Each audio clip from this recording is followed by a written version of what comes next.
highway to the street, which isn't going to happen. So we're realistic in saying this is a great length, it fits the critical aircraft, it fits the King Airs and everything down below that. So we didn't really forecast it that you need any more work on the runway. And then the crosswind runway, so you have this grass runway here, and we look at whether that should be paved or lengthened, and looking at, again, the complications with the roads down here, the city development up here, and the expense of it. Even if you get 90% federal funds, the local share would be huge. It just wasn't practical to plan for that. So we're trying to give you a practical plan. What can you really do? And where should you focus your funding on? So we leave this grass runway here. The ag sprayers like it. Small recreational flyers like it, so that's great. And it's low maintenance. There is another grass runway here. It's really close. These black areas are your existing buildings, and has just a lot of non-standard issues with it. And so we're proposing that that turns into a taxiway here, and then the buildings can be built along that taxiway. Is it used? Has it been used for as a runway anytime recently? Oh, I think the ag sprayers use it a lot. Really? They'll fly off almost anything. I'm just wondering. I don't know if anybody else has any. I've witnessed it a few times out there, but I don't know, not there every day. I don't know what the frequency is. And there's no FAA records of how, I have FAA records of how many landings are at the airport, but not which runway they're landing. Unless you have a control tower, there's no records of that. It's pretty common for airports to have 2 runways. The 3rd runway is really kind of a luxury item. And the runways typically need to be oriented with your prevailing winds, which is north-south. And so this east-west runway, it's got a crosswind all the time, and if you're landing and the wind's coming in sideways, it tends to want to flip you over. So it's just not a good orientation either. So the ag sprayers, of course, fly in low wind conditions when they're going to spray, and so then they would use that maybe early in the morning. But and not be close right away, but when the first taxiway is built, then it's time. So it's okay to leave it for now, but you need to have a plan going forward. So kind of just walking through the things that we kind of working with the committee and rearranging what should happen when. There's an area up here that's a little bit higher than the runway, and it's kind of within the safety area and the approach area of the runway. So some of that needs to be graded off. Now we have filed an obstruction analysis and evaluation with FAA, which is what you had gone through before. And so they're looking at those points to say, can they stay there, should they go away? But along the sides of the runway, it's really settled. There's 5 or 6 inches drop especially on this area, and that's not very safe. So we would propose to just take the dirt from this area and put along the edge of the runway, and then it could be that we'll even have excess dirt over grading that area. We're waiting for the FAA review on that. So that's not a big cost item, but something that's out there. And then this green, it would be the first piece of taxiway. And depending on which hangar is built first, will kind of depend on how long that is. So it's approximate. And one thing I can tell you about building area plans is whatever I drop is not what you're going to do. You're going to do something similar to it, but you might put a bigger hangar here and a smaller hangar here. Usually it's just a size thing. It's hard to know. There's no real standard size. Everybody builds a hangar to fit their own particular airplane. And so we think just in general, it's good to have them lined up. And then also, we've got a gap here because you never want to box yourself in. If you put a hangar here, you're closing off that expansion, and you never know what the future is going to bring. Someday we may recreate the Jetsons and all own an airplane and fly everywhere. So we can dream. This area of the existing apron right here along 8th Street is older, needs just a little maintenance, some joint resealing, crack repair, pull out a couple slabs, repair it. And then this is the old limestone hangar, and there's asphalt in front of it, and that is eligible for FAA funding. So we kind of put those two things together to say, let's do some apron rehab and give that area is probably the most that needs attention.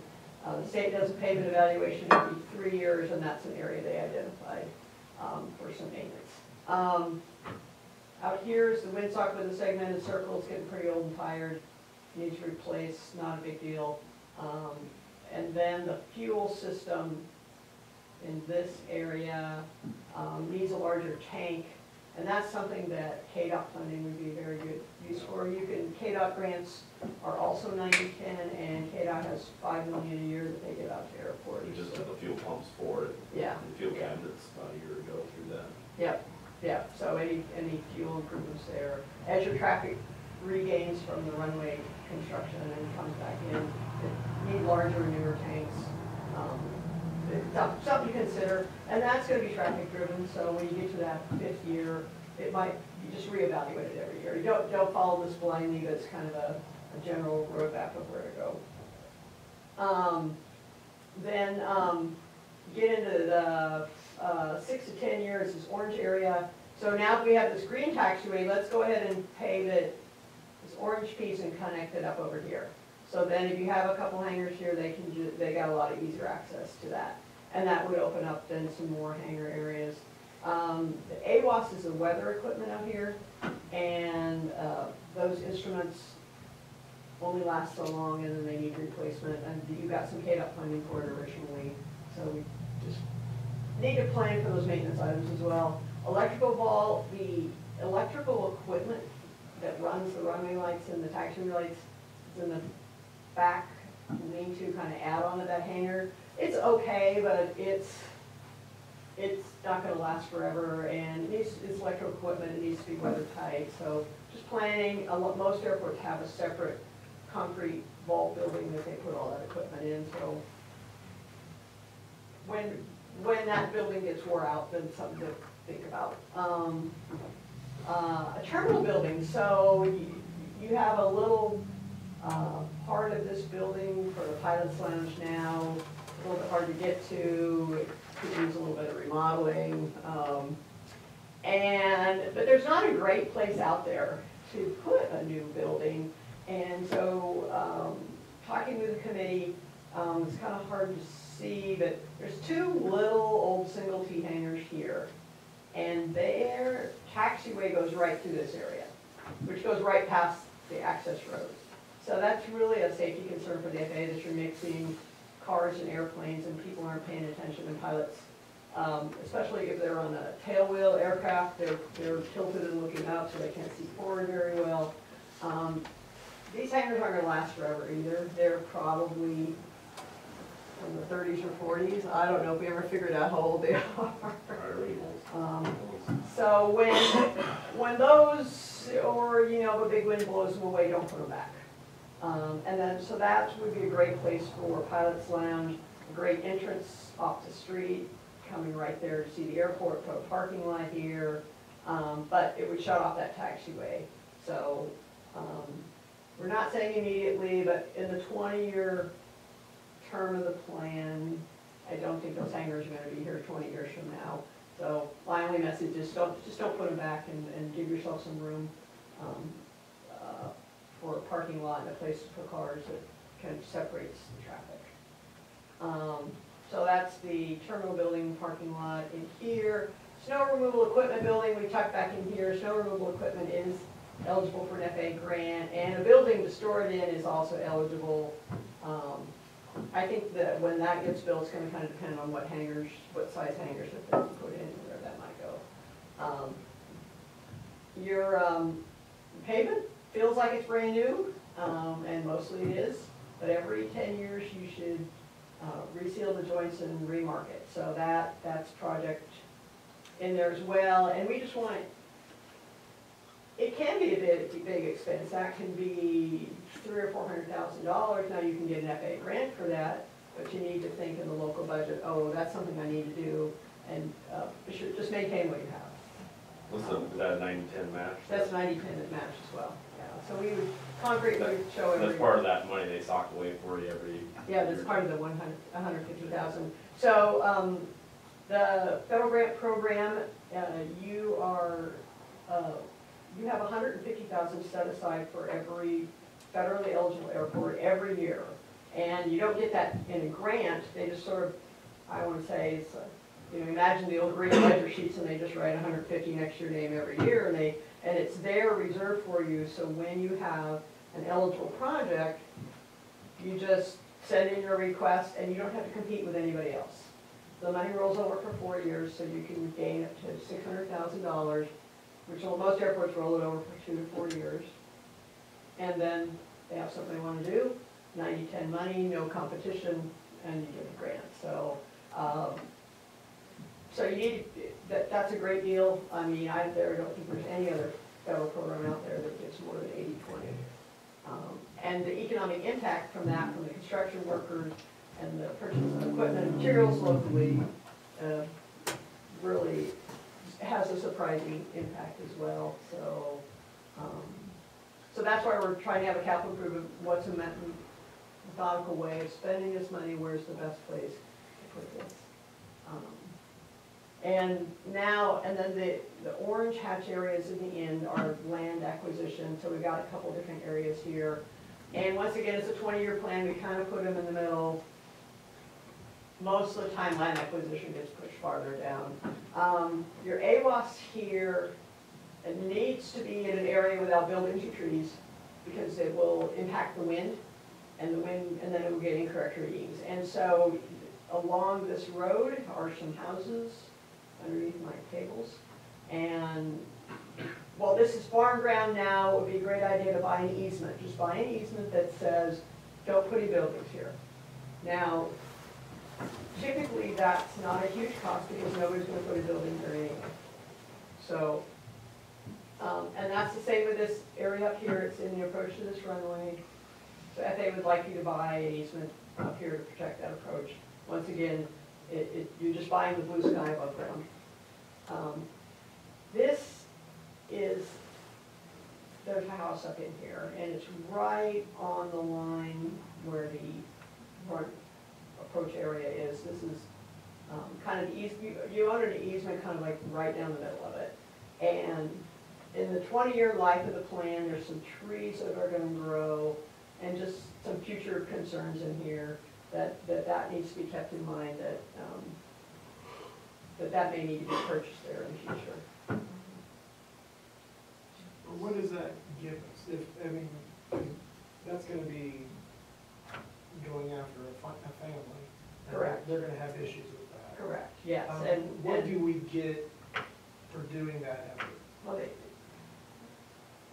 you get safety. It's a safety issue. The FAA would recommend that there be no occupied buildings within this approach area, which is about 12, in your case is about 1,200 feet off the end of the runway.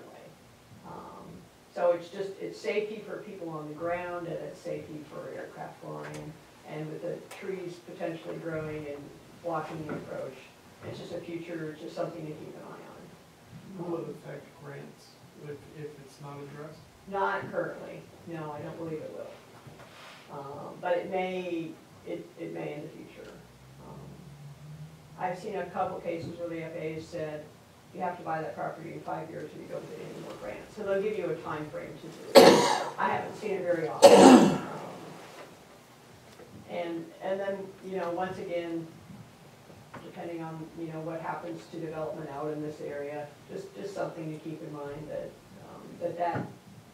it seems like a long ways from the runway, but when you're flying a small aircraft and this ground is higher, so it's kind of up towards uphill. Whose place is it?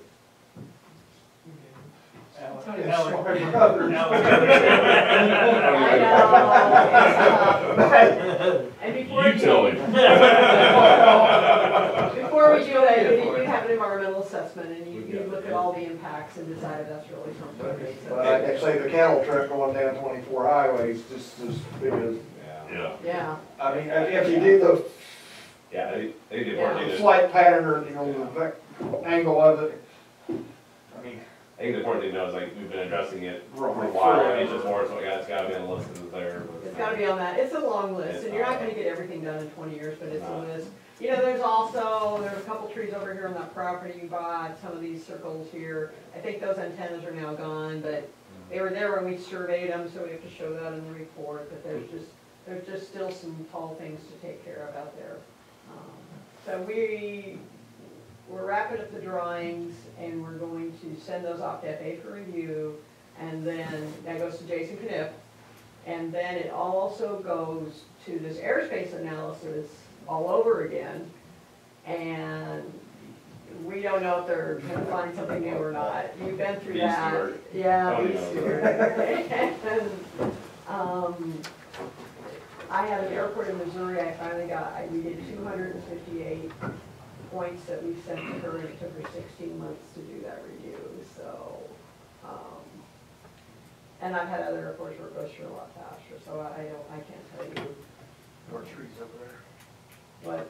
Yeah, by the time you get it done, it'll be more. That's the problem. So we did an aerial flight last year ago in the fall, and that kind of did a 3D stereo imagery of about a 40 square mile around the airport. And so then they use those points and to identify kind of, the highest point in this area and highest point in this area and so forth and so on. So that's what all gets submitted with the study, and then they have to match it up with the drawings and the future plan and then do this obstruction analysis all over again, so we'll see where that takes